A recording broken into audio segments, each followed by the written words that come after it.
एक क्षण भी हम कहीं जा नहीं सकते। शंकर की कृपा होती है, शिव की करुणा होती है, तब कहीं आप और हम भगवान शंकर के शिवालय तक, भगवान शिव की कथा तक पहुंच पाते हैं। और अगर मेरठ की क्रांतिकारियों की ये पवित्र धरा पर, बेलकेश्वर महादेव की, ओगढ़नाथ जी की पवित्र भूमि पर आप और हम अगर कथा को श्रवण करने के लिए बैठे हैं, तो ये मानकर चलें कि कहीं ना कहीं भगवान शंकर, ओगढ़नाथ, मेरे शिव आपका हाथ पकड़कर आपको आपकी मंजिल तक भेजना चाहते हैं, इसलिए शिव पुराण तक पहुंचा दें।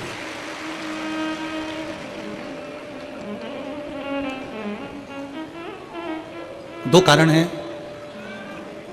मनुष्य के जन्म के। मानव जन्म लेने के दो कारण हैं। पहला है हमारे पूर्व के कर्मों का हमें भोग भोगना। हमारे जो पूर्व के कर्म हैं उनको भोगने के लिए ये मानव का शरीर मिला। और दूसरे नंबर पर है कि फिर वापिस मृत्यु लोक में हमारा जन्म ना हो। हाँ, अगर आप में से कोई चाहता है, मेरठ का कोई व्यक्ति सोचे कि मेरे को तो वापिस जन्म लेना है, तो बात दूसरी है। अपनी अपनी चॉइस है, ये तो आपके मन की दशा है।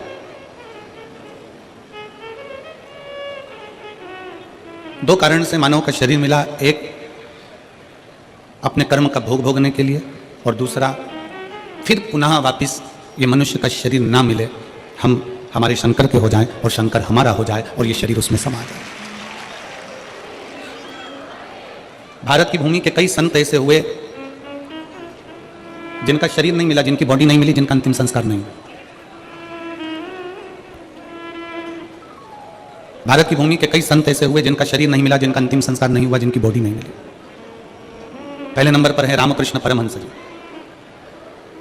जो मां जगत जननी जगदम्बा अंबा में सशरीर समा गए। दूसरे नंबर पर है चैतन्य महाप्रभु जी, जो जगन्नाथ जी में सशरीर समा गए। तीसरे नंबर पर है संत तुकाराम जी, जो सशरीर हरि विठ्ठल में समा गए। और चौथे नंबर पर है मीराबाई, जो द्वारकाधीश में सशरीर समा गई, जिनकी बॉडी नहीं मिली, जिनका अंतिम संस्कार नहीं। जिनकी बॉडी नहीं मिली है, जिनका अंतिम संस्कार नहीं हुआ।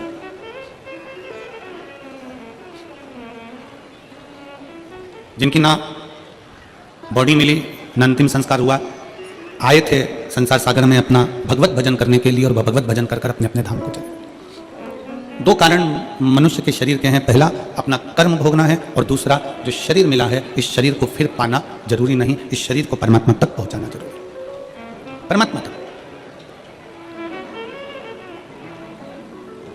आज 16 दिसंबर है, आद्रा का नक्षत्र है। हजारों शिवरात्रियों के बराबर आज का दिन होता है, जिस दिन भगवान शंकर के एक अग्नि खंभ में ज्योति प्रकट होती है, और वो ज्योति सभी 12 ज्योतिर्लिंग में और सभी शिवालयों में विराजमान हो जाती है। मेरठ के इस पवित्र प्रांगण में विराजमान सभी शिव भक्तों को हम बहुत बहुत बधाई देते हैं, भगवान शंकर के प्रागट्य की, शिव के प्रागट्य। और संपूर्ण देशवासियों को, संपूर्ण विश्व में विराजमान शंकर के भक्तों को, शिव भक्तों को बहुत बहुत साधुवाद। सभी शिव भक्तों के लिए बहुत साधुता। आज ही के दिन की कथा कहती है कि जिंदगी में अगर कोई रोग लग गया है, जिंदगी में अगर कोई तकलीफ आ गई है, जिंदगी में अगर कोई दुख आकर खड़ा हो गया है, कोई शरीर में ऐसा रोग आ गया कि डॉक्टर भी इलाज कर रहे हैं पर दवाई भी शरीर को नहीं लग रही है, तो आज की कथा कहती है कि पानी को वाणी से अमृत बनाओ। क्या करना है? जम के बोलो जरा। पानी को वाणी से अमृत बनाओ। अब पानी को वाणी से अमृत कैसे बनाओगे? और ऐसा कोई व्यक्ति नहीं है यहां पर संत बैठा हुआ जो पानी से, वाणी के माध्यम से पानी को अमृत ना बना।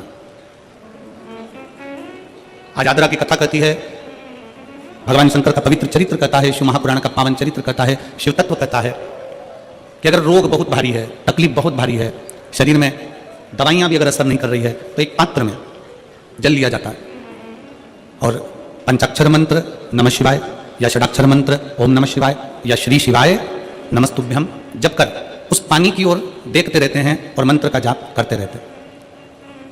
एक माला 108 मनके की जब पूरी हो जाए, उस पानी को देखते देखते 108 मन का 108 बार भगवान का नाम पूरा हो जाए, उसी पानी को फिर भगवान शंकर पर समर्पित कर दिया जाता है और उसी पानी को झेल लिया जाता है और दिन में सुबह, दोपहर और शाम 3 बार उसका आचमन किया जाता है। शरीर में दवाई लगना प्रारंभ हो जाती है, रोग का निवारण हो जाता है। इसको कहते हैं पानी को वाणी से अमृत बना।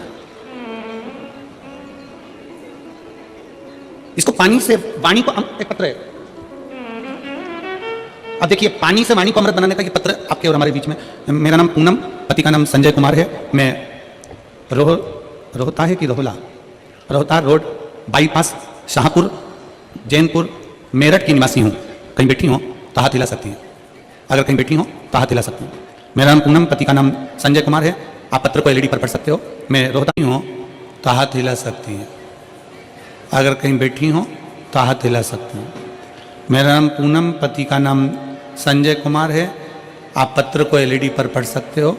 मैं रोहता रोड बाईपास शाहपुरा जैनपुर मेरठ की निवासी हूँ। कहीं बैठे हो तो हाथ हिला सकते हैं। मेरा बेटे का जब से जन्म हुआ है वह बीमार रहने लगा। इतने साल तक वह लगातार बीमार रहा। ना उसने बोलना शुरू किया और ना ही उसके शरीर में कोई भी ग्रोथ हुआ। मैंने बहुत डॉक्टरों का इलाज कराया, बस जांच भी कराई। जांच में आया कि इस बच्चे की दिमाग की ग्रोथ नहीं हुई है और ना ही होगी। यह बच्चा कमजोर ही रहेगा। गुरुजी, हमारी टेंशन बहुत बढ़ गई कि एक ही तो भगवान ने मुझे बेटा दिया और वह भी बीमार रहने लगा। इलाज कराते कराते 2 साल 4 साल भी पूरे हो गए, पर मेरे बेटे में कोई भी बदलाव नहीं दिखा। ना वो बोलता, ना वो शरीर के माध्यम से चलता। डॉक्टर को बताते, सभी जगह हम लेकर जाते। फिर गुरुजी, एक आंटी ने हमें बताया कि तुम इतना इलाज करा रही हो, एक बार मेरे कहने से शिवजी पर जल चढ़ाओ और जल अपने बेटे को पिलाओ। आस्था चैनल पर कथा आती है, सियोर वाला महाराज प्रदीप मिश्रा कथा करता, उसे सुनो, जो उपाय बताए उसको करने का प्रयास करो। विश्वास को मजबूत बना लेना। बस इतना याद रखो कि अपने भरोसे को, विश्वास को पूर्ण करो। शिवजी पर जल चढ़ाना शुरू किया। शंकर पर जल चढ़ाना, पानी को वाणी से अमृत बनाइए। शिव तत्व का नाम लेकर श्री शिवाय नमस्तुभ्यम कहकर शिवलिंग पर जल चढ़ाती और वही जल लाकर अपने बच्चे को पिलाना प्रारंभ करा। 5 साल तक मेरा बेटा ना बोला, ना उसका दिमाग काम करा, ना चलने फिरने में आश्रित रहा। पर बाबा ने ऐसी कृपा कर दी कि पशुपतिनाथ का व्रत किया, बेटे को लाकर जल देना चालू करा। 6वां वर्ष चालू हुआ और बाबा की कृपा से अब मेरे बेटे ने धीरे धीरे सभी कुछ बोलना प्रारंभ कर दिया। आज गुरुजी, मेरा बेटा स्कूल भी जाता है, ट्यूशन भी जाता है, सब कुछ बोलता भी लगा है और उसके दिमाग का भी ग्रोथ शुरू हो गया है। उसका स्वास्थ्य भी पूरी तरह से ठीक है। अब मेरा बच्चा, किसी डॉक्टर को भी अब दवाई की जरूरत नहीं है, वह बिल्कुल ठीक है। गुरुजी, आपने समस्त समाज को, शिव भक्तों को अलग जगाई। तो ये शिव भक्ति, पानी को वाणी के माध्यम से अमृत बनाना। अगर कहीं बैठे हो तो एक बेलपत्र लेने के लिए आ सकते हो, और बच्चा आया हो साथ में तो उसको भी ला सकते हो। पानी को वाणी से अमृत बनाए, सबसे सुंदर तरीका, सबसे सरल तरीका। और ये आपको भी बोलना है कि आप अमृत कैसे बना सकते हो।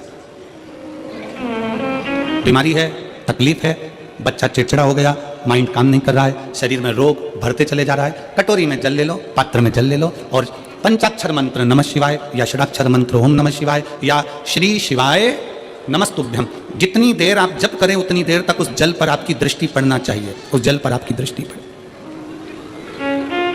जितनी देर तक आप जप रहे हैं, श्री शिवाय नमस्तुभ्यम कर रहे हैं, उतनी देर तक जल पर आपकी दृष्टि पड़े। और फिर वही जल भगवान शंकर को समर्पित करें और वो जल लाकर सुबह, दोपहर, शाम 3 बार उसका पान। 3 बार क्यों?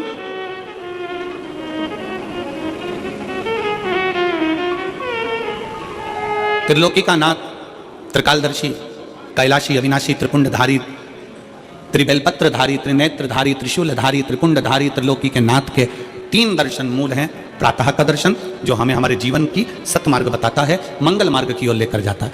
दोपहर का दर्शन हमारे जीवन में हमें उलझनों से बाहर निकाल देता है और शाम का दर्शन हमें चैन की नींद सोना सिखा देता है और आनंद में रहना सिखा देता है।